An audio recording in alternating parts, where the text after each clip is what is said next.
الحمد لله نحمده ونستعينه ونستغفره ونؤمن به ونتوكل عليه ونعوذ بالله من شرور أنفسنا ومن سيئات أعمالنا من يهده الله فلا مضل له ومن يضلله فلا هادي له وأشهد أن لا إله إلا الله وحده لا شريك له وأشهد أن محمدا عبده ورسوله.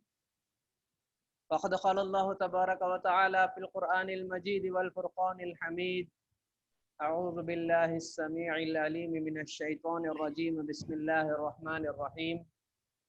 سيقول السفهاء من الناس ما ولاهم عن قبلتهم التي كانوا عليها قل لله المشرق والمغرب يهدي من يشاء إلى صراط مستقيم.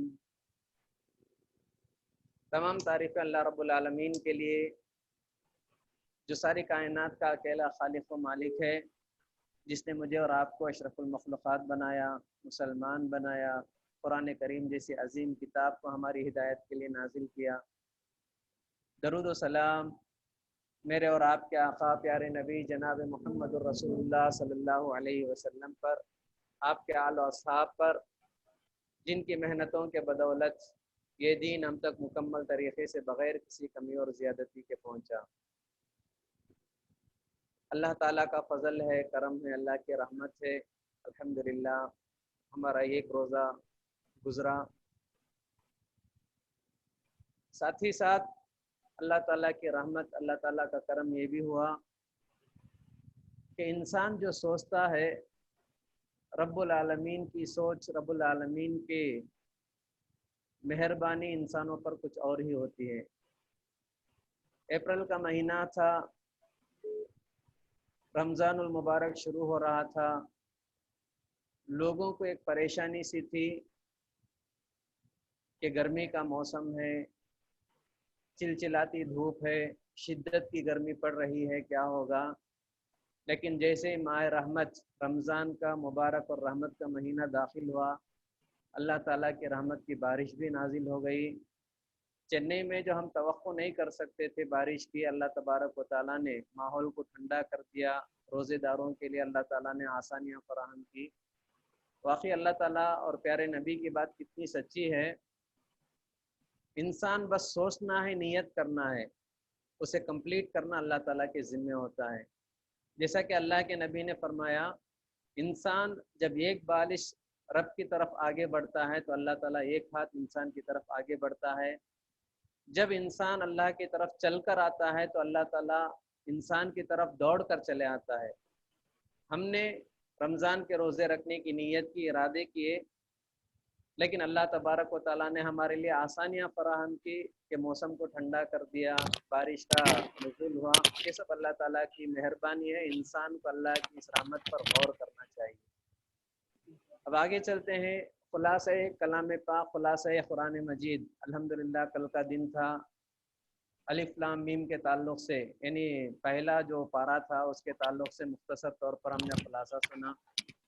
قرآن ایک ایسی عظیم کتاب ہے، ہم مہینے گزار دیں، سال گزار لیں، لیکن اس کے تشریح، اس کی تفسیر ہم مکمل نہیں کر سکتے۔ مختصر طور پر بس لوگوں کو یاد دہانی کے طور پر کچھ ضروری باتیں جو ہوتی ہیں وہ آپ کے سامنے بتایا جاتا ہے۔ تو آج ہم نے دوسرے پارے کے تعلق سے انشاءاللہ سننا ہے، جسے ہم سیخول کہتے ہیں۔ قرآن کے دوسرے پارے کے آغاز کچھ اس طرح سے ہوتی ہے: سیقول السفہاء من الناس ما ولاہم عن قبلتہم التی کانوا علیہا قل للہ المشرق والمغرب۔ یہ آیت ہے، اس آیت کا پس منظر کیا ہے ہم کو دیکھنا چاہیے۔ اللہ کے نبی جناب محمد رسول اللہ صلی اللہ علیہ وسلم جب مدینے کو ہجرت کر کے آتے ہیں، تقریباً 16-17 مہینے تک اللہ کے نبی بیت المقدس کو قبلہ رخ کر کے، بیت المقدس کی طرف رخ کر کے نمازیں پڑھا کرتے تھے۔ جیسا کہ ہم کیا ہے، ہم مسلمان ہیں، ہمارے لیے کعبۃ اللہ کی طرف رخ کرنا شرط ہے، نماز کے لیے کعبۃ اللہ کی طرف رخ کر کے نماز پڑھنا ہمارے لیے شرط ہے۔ تو پیارے نبی کی مدنی زندگی میں ابتدائی دور میں تقریباً 1.5 سال کا یہ 16-17 مہینے تک اللہ کے نبی بیت المقدس کی طرف رخ کر کے نماز پڑھتے تھے، قبلہ رو ہوا کرتے تھے. لیکن اللہ کے نبی کی بڑی خواہش ہوتی تھی، بڑی تمنا اور آرزو ہوتی تھی کہ اللہ تبارک و تعالی قبلہ ابراہیمی یعنی پہلا قبلہ کعبۃ اللہ کی طرف اللہ تعالی ہمارے لیے قبلہ، کعبۃ اللہ کو اللہ تعالی ہمارے لیے قبلہ بنا دے. کیونکہ اللہ کے نبی کو کعبۃ اللہ سے بڑا لگاؤ تھا، بڑی محبت تھی کعبۃ اللہ سے اللہ تعالی اللہ کے نبی کو. کیونکہ اللہ کے نبی کی تڑپ اور اللہ کے نبی کی محبت جو کعبۃ اللہ سے تھی، ہجرت کے واقعے سے ہم پتہ لگا سکتے ہیں. جب پیارے نبی ہجرت کرتے ہوئے اللہ تعالیٰ کا حکم ہوتا ہے ہجرت کرنا ہے، تو مکے سے جب باہر نکلتے ہیں تو جتنا جیسے جیسے ڈسٹنس کعبۃ اللہ سے دور ہوتے جاتا، پیارے نبی جو ہے پلٹ پلٹ کر مڑ کر جو ہے کعبۃ اللہ کو دیکھتے تھے. جب آخری نظر کعبۃ اللہ کی دور جانے کے بعد پیارے نبی کی کعبۃ اللہ پر پڑتی ہے تو اللہ کے نبی نے کعبۃ اللہ سے مخاطب ہو کر کہا، اے کعبہ، اس دنیا میں، اس زمین میں مجھے سب سے زیادہ عزیز، سب سے زیادہ پسندیدہ تو ہے، لیکن کیا کروں تیرے رہنے والے مجھے یہاں رہنے نہیں دیتے. یہ کہہ کر اللہ کے نبی ہجرت کے لیے روانہ ہوتے ہیں. تو اللہ کے نبی کی کعبۃ اللہ سے اتنی لگاؤ تھی، اتنی محبت تھی. تو پیارے نبی کی ہمیشہ خواہش ہوتی تھی کہ اللہ تعالیٰ بیت المقدس سے ہٹا کر جو ہے کعبۃ اللہ کو قبلہ بنائیں. بار بار آسمان کی طرف نظر اٹھا کر دیکھا کرتے تھے، جسے اللہ نے پیارے نبی کی اس تڑپ کو قرآن مجید میں فرمایا، قد نرى تقلب وجهك في السماء فلنولينك قبلة ترضى. اے نبی، آپ کی تڑپ، آپ کا شوق، آپ کا جذبہ ہم دیکھ رہے ہیں. جو آپ کعبۃ اللہ کی طرف بار بار آسمان کی طرف نظر اٹھا کر دیکھتے ہیں کہ اللہ کا حکم کب آئے گا، کعبہ کو اللہ کب جو ہے قبلہ بنائے گا، پیارے نبی کی یہ تڑپ ہم دیکھ رہے تھے. تو اللہ تعالیٰ کو پیارے نبی کی یہ تڑپ اتنی پسند آئی کہ اللہ تعالیٰ نے پیارے نبی کو یہ حکم دے دیا، یہ حکم نازل فرما دیا کہ آج کے بعد آپ کا قبلہ بیت المقدس نہیں، الحمدللہ کعبۃ اللہ رہے گا. پیارے نبی کی خوشی کی انتہا نہیں رہی، بے پناہ اللہ کے نبی خوش ہو گئے. تو اس طرح سے جو بیت المقدس قبلہ تھا، جو پیارے نبی مدینہ پہنچنے کے بعد بیت المقدس کی طرف رخ کر کے 16-17 مہینے نماز پڑھ رہے تھے، کعبۃ اللہ کی طرف جو ہے اللہ کے نبی نے رخ کر لیا. یہ بات مدینے میں منافقین کو، مدینے میں یہودیوں کو، نصارہ کو یہ بات پسند نہیں آئی، کیونکہ ان کا قبلہ بیت المقدس ہی تھا. وہ لوگ جو ہے پیارے نبی پر الزام لگانے لگے، مسلمانوں کو بدنام کرنے لگے، اسلام پر الزام کسنے لگے. تو یہ یہود و نصارہ یا منافقین جو ہے پروپیگنڈے کرنے لگے، بہت ساری باتیں کرنے لگے. تو اللہ تبارک و تعالیٰ نے ان سے کہا، یعنی عام طور پر یہودی کیا کرتے تھے، بیت المقدس کا جو مشرقی حصہ تھا، جو ویسٹ طرف کا حصہ تھا، اس کو قبلہ بنا کر قبلہ رخ ہو کر نماز پڑھا کرتے تھے. نصارہ جو تھے بیت المقدس کا جو مغربی حصہ تھا، مغربی حصے کی طرف رخ کر کے نماز پڑھا کرتے تھے. تو اللہ تبارک و تعالیٰ نے اس کو روکتے ہوئے بات کہا کہ قل للہ المشرق والمغرب. اے اللہ کے نبی، یہ لوگ آپ پر اعتراض کرتے ہیں، یہود اعتراض کرتے ہیں، نصارہ اعتراض کرتے ہیں. ان کو اعتراض کرنے کا کوئی حق نہیں، کیونکہ مسلمان اللہ کے احکامات کا پابند ہوتا ہے، اللہ کے حکم کا پابند ہوتا ہے. اور اللہ کا حکم ہے کہ آپ کعبۃ اللہ کی طرف رخ کر کے نماز پڑھیں. قل للہ المشرق والمغرب. اے نبی، آپ ان سے کہہ دو مشرق بھی اللہ کا ہے، مغرب بھی اللہ کا ہے. اللہ جسے چاہے، جب چاہے، جو چاہے حکم نازل کرتا ہے. آج تک بیت المقدس کی طرف رخ کر کے نماز پڑھنا تھا، آج اللہ کا یہ حکم ہے کہ کعبۃ اللہ کی طرف رخ کر کے نماز پڑھنا ہے. تو پیارے نبی کعبۃ اللہ کی طرف رخ کر کے نماز پڑھنے لگے، اور یہ کعبۃ اللہ کو جو ہے مسلمانوں کا قبلہ بنا دیا گیا. اور اس میں ایک واقعہ یہ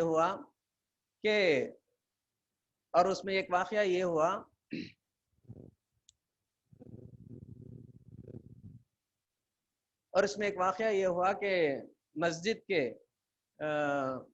دوسرے جو مساجد تھے، جیسے مسجد قباء تھا، مسجد قبلتین تھا. مسجد قبلتین اور مسجد قباء کے جو مسلمان وہاں نماز پڑھ رہے تھے، ان کو یہ خبر معلوم نہیں ہوئی. جیسا کہ آپ دیکھ سکتے ہیں